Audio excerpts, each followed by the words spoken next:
Teme y'uyu munsi iravuga ngo ese wari uzi ko urushako ari igihango? Igihango ni ikinyarwanda ariko mu kirundi ni alliance. Mu gifaransa covenant. Ni iki tugiye kuganira. Ibintu byose turi buganire biraba bigarutse kuri alliance. Hanyuma yego.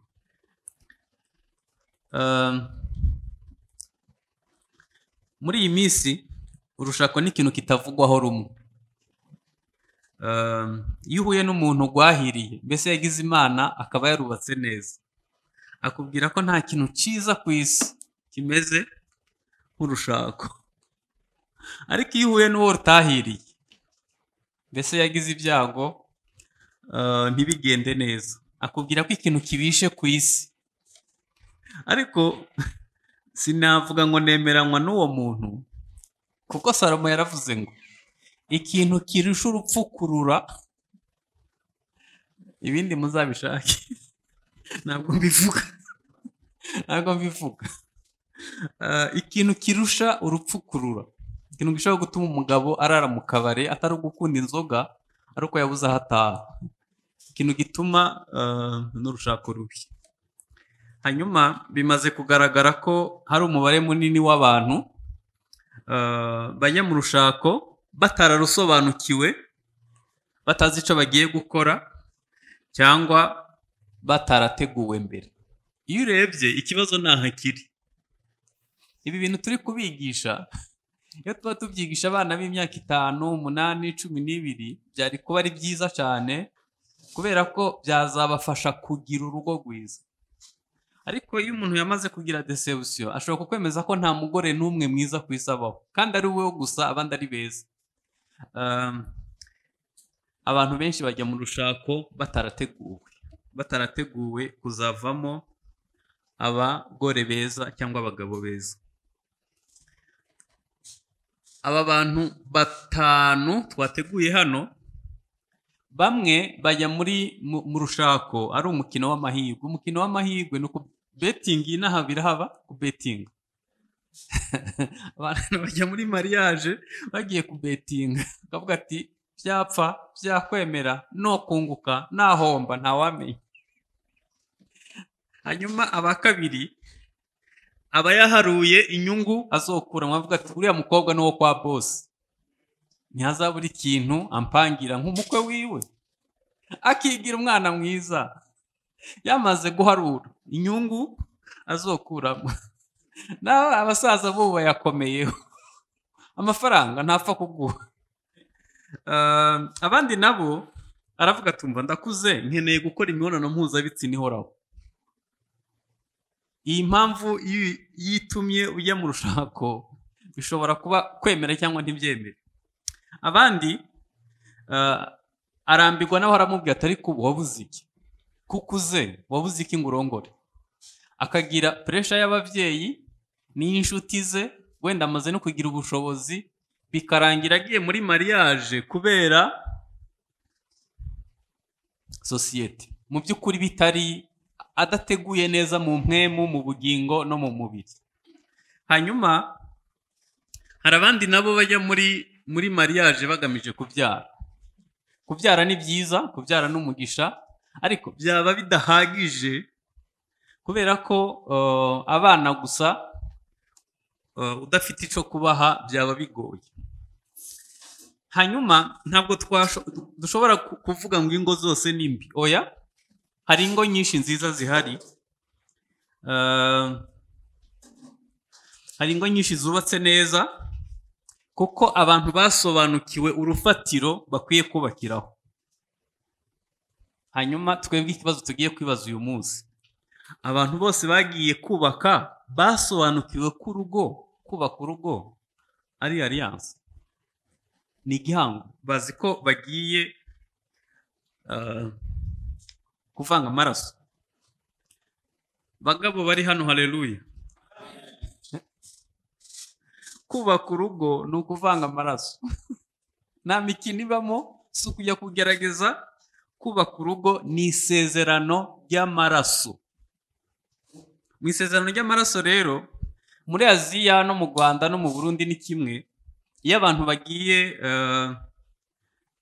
mu kurahira, mu gukora iki twise igihango, mu gukora alliance, babaga igikoko barangiza bagahagarara mu maraso yacu bakavuga ngo nimpemuka nzapfe nk'uko inyamaswa ipfuye. Mu Burundi no mu Rwanda ntekeza ko ariko babigenza bo. Ndaza kubivuga mu kanya. Muri Aziya yo hagati Abisirayeli barundi ikirundo c'amabuye bakagihagararaho bakarahira. Ubwo byaba bisobanuye ngo nimpemuka nica isezerano bazandundeho ikirundo c'amabuye. Nico byari bisobanuye. Ibi ni ibintu byo kwitondera. Hanyuma twebwe mu Burundi no mu Rwanda nuko babigenza. Bakata kunda amaraso akava, hanyuma uyu muntu akarahira. Iyi ndahiro yari ikomeye. Ndahiye ndi imbere y'Imana. Hano twibagiye gushiramwo Imana na Miniskiri, ntabwo ari Imana. Yari Imana y'u Burundi n'Imana y'u Rwanda. Murabizi ko byaba ari imbere ya kiranga cyangwa akavuga ngo ko ntazigera ntatira ikigango, ko ntazicira isezerano tugiranye, nimpemuka igihango kizanyice. Nuko barahira banywanya amaraso. Kandi mwibuke ko nubwo babivuze imbere y'ibigirwamana cyangwa se imbere haba hariho presence y'ikindi kintu, ndavuga ico yisi Imana, habaga hariho ubushobozi bw'abadayimoni buraho. Iyo umuntu yahemuka byarangira nabi. Ntabwo mubizi? Tureke ibyo. N'amaboko yaguhaye amata, iyo yahemukiye akenshi ntibirangira neza. Noneho ibaza umugore mwaryamanye mu buriri akakwiha wese, akakubyarira, hanyuma umunsi umwe ukamuhemukira. Ntabwo ishobora kurangira neza.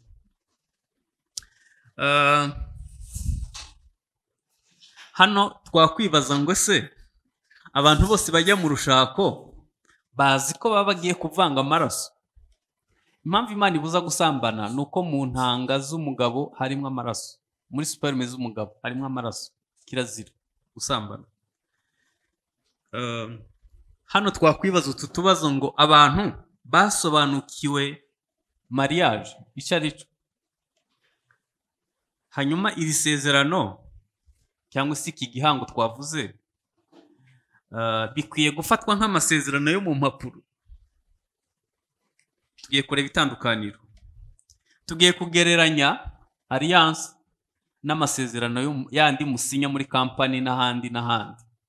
Hanyuma hano hariho amasezerano abiri, yombi akomeye ariko ntari buze guha ubushobozi bungana. Hariho amasezerano yo muri commune cyangwa se muri leta, ariya ni kontra. Isezerano ry'imbere y'Imana mu Kinyarwanda tuvuga burundu. Burundu ni iki mu Kirundi? Ni rya burundu. Yego.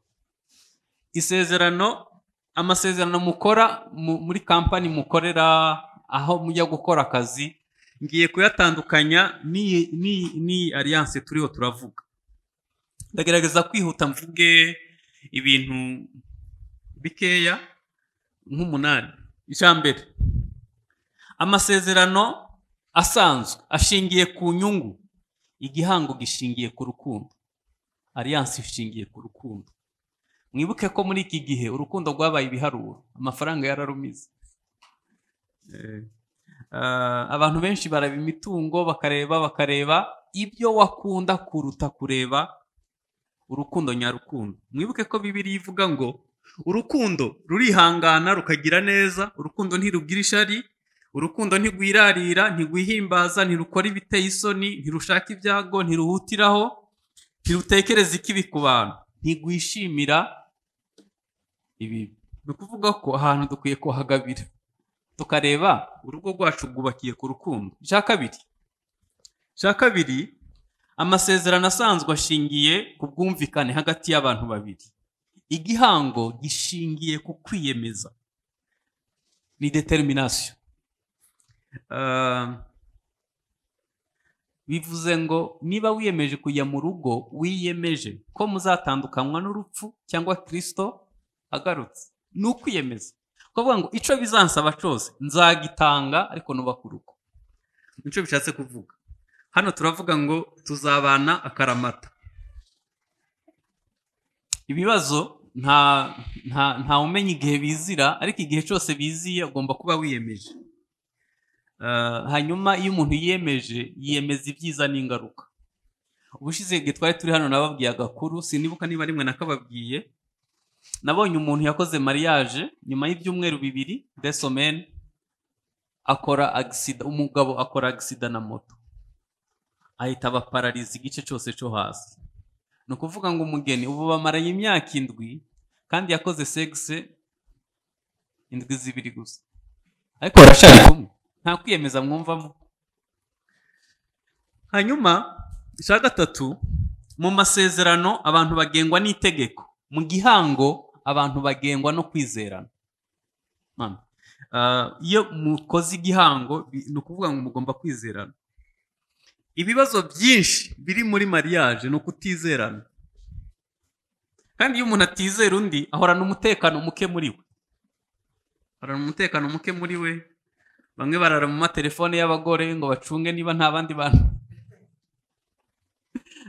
Ndabizi ko nukomeza kubaho utizera uzajya gushaka muganga Gerve, ndabizi neza.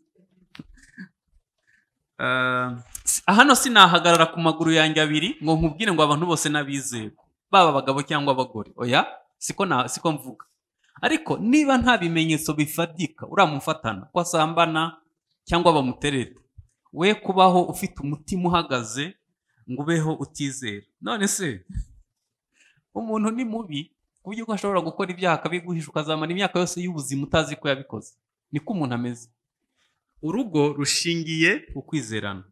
Cya kane, mu masezerano iyo harimo akarengane, umuntu ashobora kwirenganura akayavamo, ariko igihango ntikigira iherezo, nibyo twise burundu.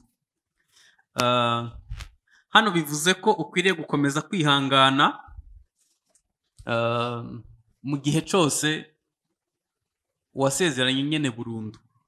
Mu masezerano harimo iyo hajemo akarengane, umuntu ashobora kwirenganura ayavamo, igihango ntikigira iherezo. Hanyuma icya gatanu, mu masezerano buri ruhande ruharanira inyungu zago, mu gihango bose baharanira inyungu z'Imana.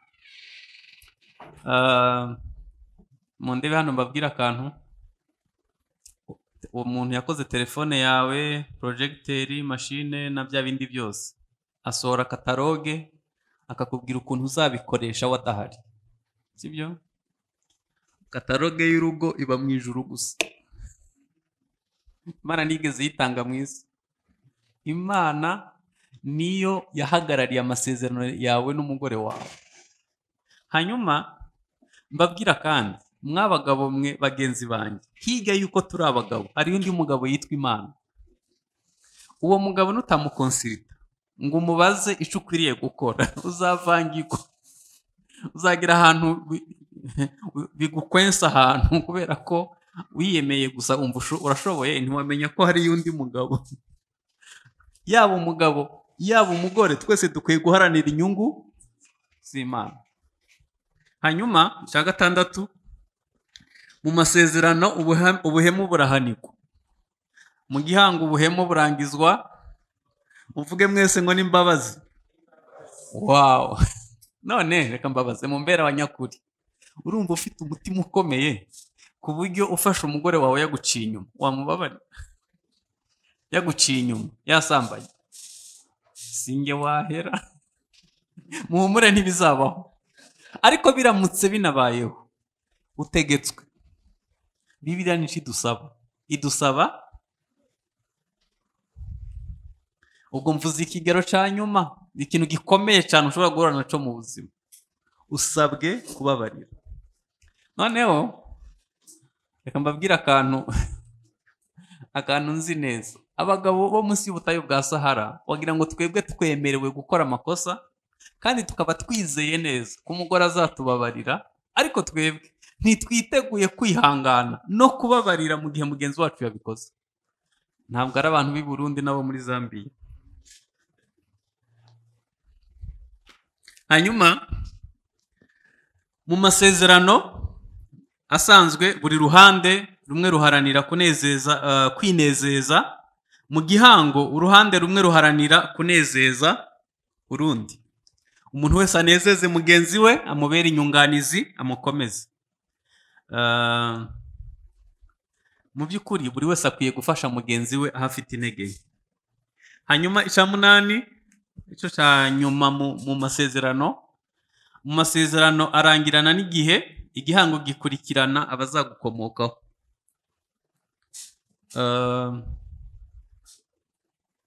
Ntabwo ari ukujya kugerageza, ni ukumenya ko harimwo igihango. Tugiye kurebera hamwe ibintu byica igihango. Aka gatima murabona kamerewe gute? Iyo waciye inyuma ya mugenzi wawe, ni uko umutima uhita umera. Nyine bashobora kugerageza gusanasana ba Gervais bagateraho ibiremo, bakagera bakadodadoda. Umutima utameze gutya ni umutima uba uri pire, niko bavuga muri Matayo. Ni umutima utunganye, umutima umeze neza, wakira urukundo ukanarutanga. Ariko iyo umutima utangiye kuza ahatangiye kuba ubuhemu, umutima uhita umera gutya. Hanyuma hano hari umurongo, iyo twari kuba dufite umwanya twari kuwusoma twese. Yamara muravuga muti ni kuki? Ni kuko Uhoraho yabaye icabona canyu, mwe n'umugore wawe wo mu bucance, uwo waryarutse, n'ahari mugenzi wawe akaba umugore w'isezerano. Hano muri ibi ufate mwaka konyene, uwo waryarutse. Hanyuma igihango cicwa n'ibintu bitatu. Icya mbere ubusambanyi, hanyuma icya kabiri ni ukudasiga cyangwa kwikunda. Bibiliya ivuga ngo nico gituma umuntu azasiga se na nyina. Iyo hatarimo gusiga rero, hari umuntu akora ubukwe ariko ntasige, agakomeza kubaho nk'umusiribateri kandi afite umugore mu rugo. Ukaba ukoresha amafaranga uko ubyumva, ukigira inama wenyine. Mbese umugore akaba ari nk'umuntu wazanye kugira ngo agukemurire akabazo ko kuryamana gusa, ariko ibindi byose wigenga, utarigeze usiga. Gusiga ni ikintu cy'ingenzi. Umva nta kuntu wakomeza kujya kugisha inama mama wawe usize umugore mu buriri, ntabwo bishoboka. Cyakora abarundikazi babyemera. Hanyuma ikindi ni ukuba hamwe. Kuba hamwe, iyo bavuze kuba hamwe, ntabwo ari ukuba hamwe gusa ko kuba mu rugo. Ushobora gutaha mu rugo. Ngewe umunsi umwe abana babajije mama wabo, baramubwira ngo mama, ngo hano dufite ikibazo, ngo papa ngo niyigera twenga. Ntabwo wakumva ko cyari ikibazo. Urumva nyine natwenga ari uko nibagiwe, kubera ko sinanigeze natwenga narabikuye. Sinigeze mbona papa na mama batwenga. Ubwo ujyane no gutwenga gute? Nico cyambere twapfuye na madamu, nkamaze hajya umuntu atwenga gute? Nawe ari umuhererezi utwenga kuva kwa mbere kugira dimanche. Bikambabaza nibaza hajya umuntu atwenga gute?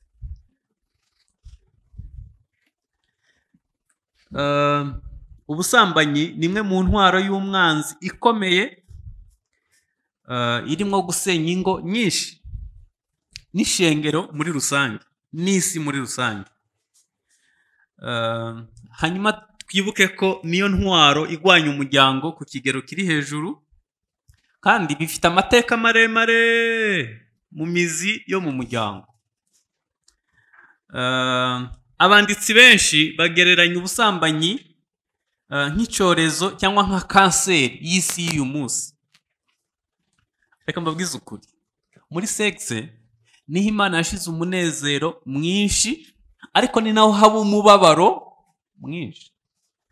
nzi amakampani akomeye ku isi yasenywe, yasambutse kubera umugabo yananiwe kwikontorora akajya mu bagore benshi.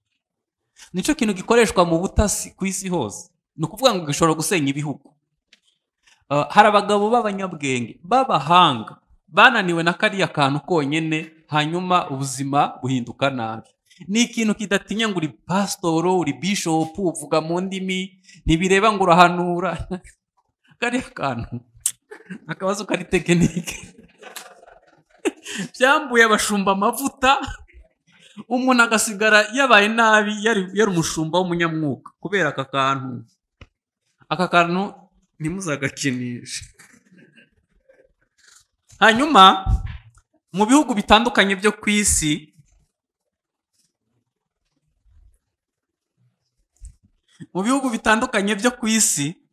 hari inzira ziganisha ku busambanyi.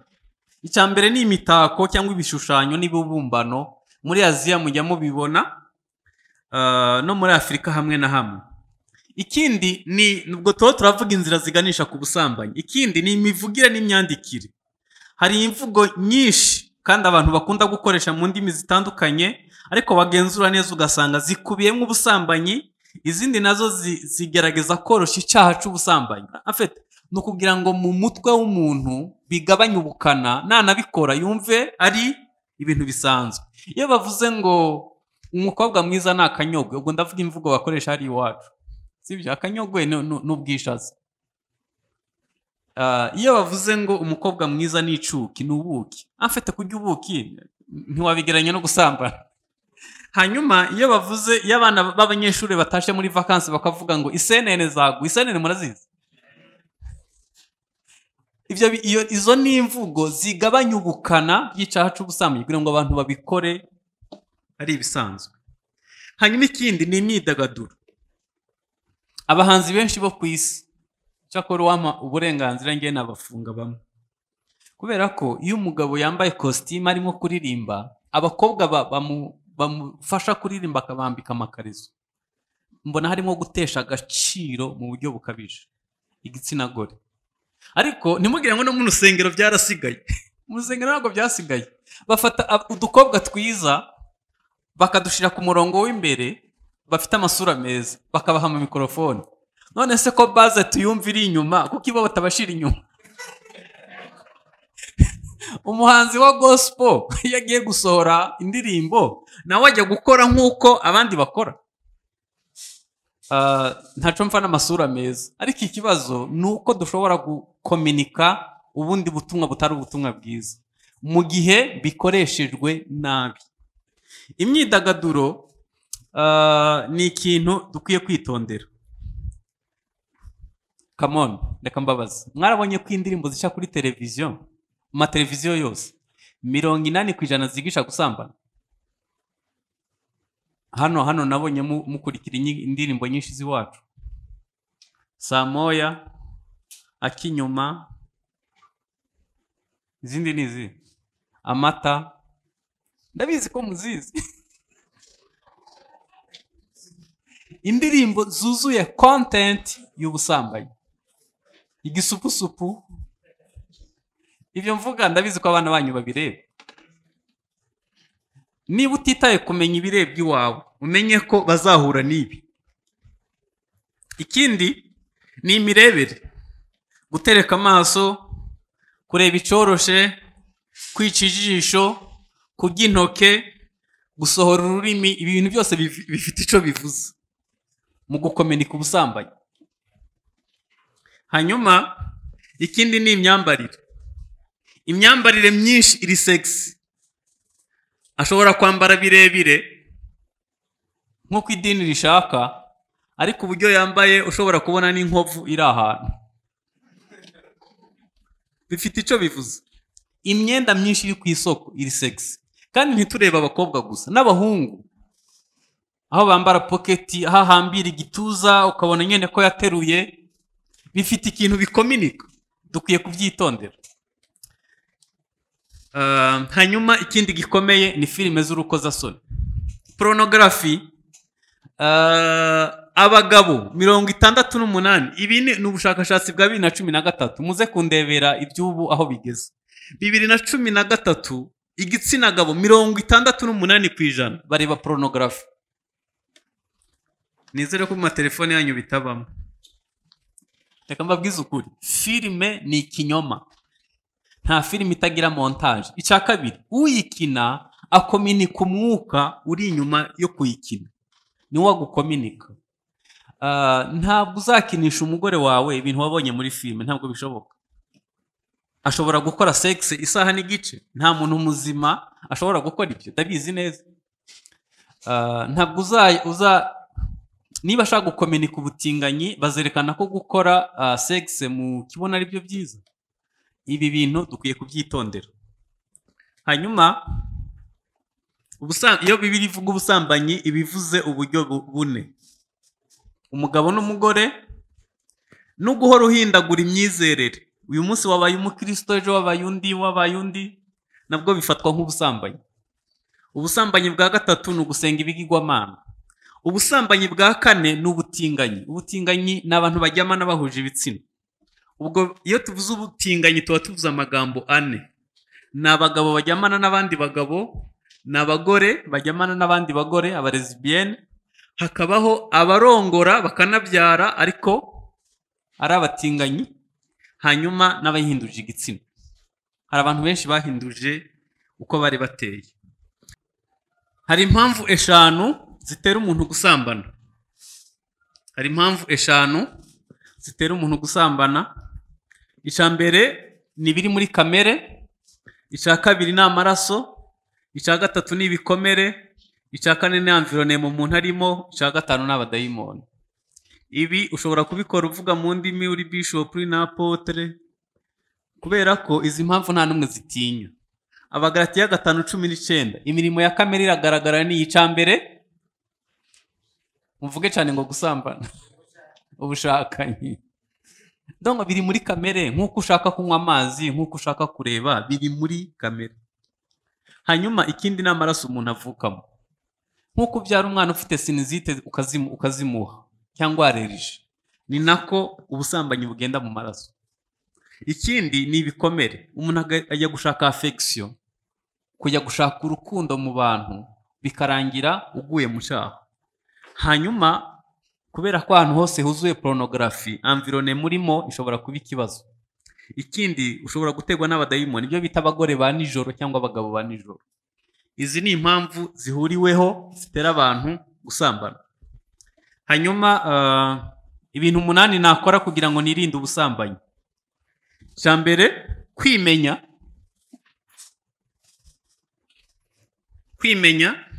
Reka mbabwize ukuri, nta myaka nimwe wageramo utagwa mu cyaha cy'ubusambanyi. Shaka uba ufite 80, nta myaka wageramo umubiri utagusaba gukora sex.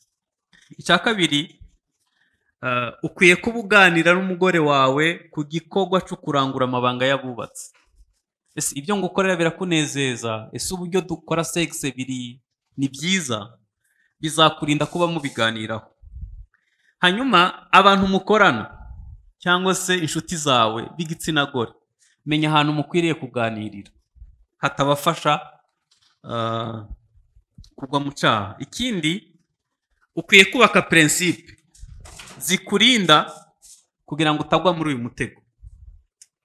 Ikindi, ukwiye kwirinda kugendera mu mitekerereze y'isi y'uyu munsi. Umugabo yagize amafaranga ahita yumva akeneye n'abagore benshi. Nese bitandukanye gute na basogokuru? Iyo baga yagize inka nyinshi yahita ashinga urugo ahandi hantu, cyangwa se iyo bamuha kuyobora, bamwe bita abatware, bakamuha kuyobora intara, yahita ashinga y'urundi rugo. Iyi mitekerereze iradukurikira no mu mujyi. Iyi mitekerereze ntabwo ikwiriye. Cyangwa se umugore wawe ukumva ngo yashaje, we ngo umugabo ntasaza, iyo ni imitekerereze ishaje. Hanyuma ikindi, kumenya ko umubiri wawe atari uwawe, utwagwa n'umugore wawe, niko Bibiliya ivuga. Ikindi ni ukumenya ko iyo uryamanye n'undi muntu uba wishe alliance. Ikindi nanone, ubibye imbuto mbi izagukurikirana. Reka mbaha akarorero. Dawidi yarasambanye, Imana yamubwira ngo ibintu ukoze ntabwo ubizi. ibintu ukoze wabikoze wihishe, ariko nyine nzabikugarurira ku murango. Hashize iminsi umuhungu we Amunoni afata ku ngufu mushiki we. Ibaza rero umunsi uzabona agakobwa kawe cyangwa agahungu kawe karimo gukora nk'ibyo ukora wowe wihishe, mbega ukuntu bizaba bibishe. Bizaba ari nk'inkota yahuranye umutima. Ndabizi neza ibyo. Intege nke zaba izawe, ariko zigiye mu bana bawe bizahora bigucisha bugufi iteka. Ntibyagarukiraho. Umuhungu we baramubwira ngo kugira ngo wemeze soko ntaho mugihurira. Ubwo ne Abusalomu yamwigometseho. Ujyamane n'abagore baso ku gasozi. Abagiye muri Isirayeli mwarabibonye ko imva ya Abusalomu itaba mu mva z'Abisirayeli. Iba ahantu ku gasozi hirya, kuko yakoze ikintu kitari bwabeho muri Isirayeli, kuryamana n'abagore baso. Se yahise ahunga ajya mu butayu kubera ko yari yakoze ikintu kibi. Hanyuma Salomo yarongoye abagore 1,000 kubera umuvumo wa se. Urumva ukuntu imbuto uyibiba ari imwe ikimira itibi. Niko bigenda. Hanyuma ukwiye kwiga kumenya kuvuga oya mu gihe biri ngombwa. Izi mpamvu enye zikoreshwa mu kugusha abagabo mu mutego w'ubusambanyi. Icambere, ikinyoma c'urukundo. Nese ko Sokrete wa mutashakanye z'umugore wawe arimo kuvuga ati naragukunze nenda gupfa. Wamuretse agapfa koko. Waretse agapfa. Umuntu wasezeranije gukunda ni umwe gusa, n'umugore wawe. Icya kabiri ni impano zirimo uburozi. Hari igihe umuntu n'abagore barabikora akaguha impano, ariko si iyo mvuze uburozi ntabwo ari uburozi nyine nk'uko tuvuga uburozi. Ni uburozi mu bitekerezo. Umuntu ngenzi umugabo yari umunyamavuta menshi. Hanyuma uzi ikintu cyamubayeho, yari umuganga. Hanyuma umugore yamwifuje aramubwira ngo numvishe ko uri umuganga, ngo uzaze ngo nkorere massage ngo imitsi irangira, umvura imitsi. Yari afite ibibero byiza, ariko yari abantu bafite amaguru ugira ngo asize vereni. Icyabaye ni yagiye kumukorera massage arataha. Abonye ko atamufatishije ahita amusinyira sheke ya 5 miliyoni. Abantu twari dutunzwe n'icayi n'irindazi. Ubonye miliyoni 5. Impano zirimo kugukorompa. Hanyuma ikindi ni poeme. Amagambo umva hari abagore, hari umugabo umwe inshuti yanjye. Naramubwisha ufite umugore mwiza we, ufite mu kanwa heza, yarafite mu kanwa hasa neza. Arandeba arambwira ngo ibyo uvuga ntubizi, ntikubera iki? Ngo ntureba hariya mu kanwa he heza, ngo iyo bigeze nijoro ngo hacira umuriro. Ibaze rero ko ufite umugore ucira umuriro ugahita uhora n'ukubwira poeme. Iyo hanyuma ikindi ni ahantu muhurira n'inshuti zawe. Inama nabaha rero, niba byarashitse ukabigwamo, nta cyaha Imana itababarira. Buri cyaha cyose Imana yakibabarira. Hanyuma uburyo bwiza bwo kubikemura ni ukwihana, ugasaba Imana imbabazi n'uwo wahemukiye, mukiyunga mu kubaka ejo hazaza. Hano no kubyitondera. Ntuhite ujya gusaba imbabazi madamu uyu munsi. Ashobora kuba atari we pasiteri wawe. Banza ushaka uburyo bwiza bwo kwihana no kugisha inama umuntu wo kwizera. Iki ni ingenzi cyane, uburyo bwo kwihana. Umuntu ashobora mwari muzi ko hari n'igihe umuntu ajya kwihana kwa pasiteri akabivuga. Uzaye kwaturira umuntu wizeye, ugira ibanga, ugufitiye umwanya, yagendana nawe urugendo rwo gukira, ashobora kukugira inama, hanyuma azagufasha mu buryo bwiza. Nutihana neza bizagusenyera.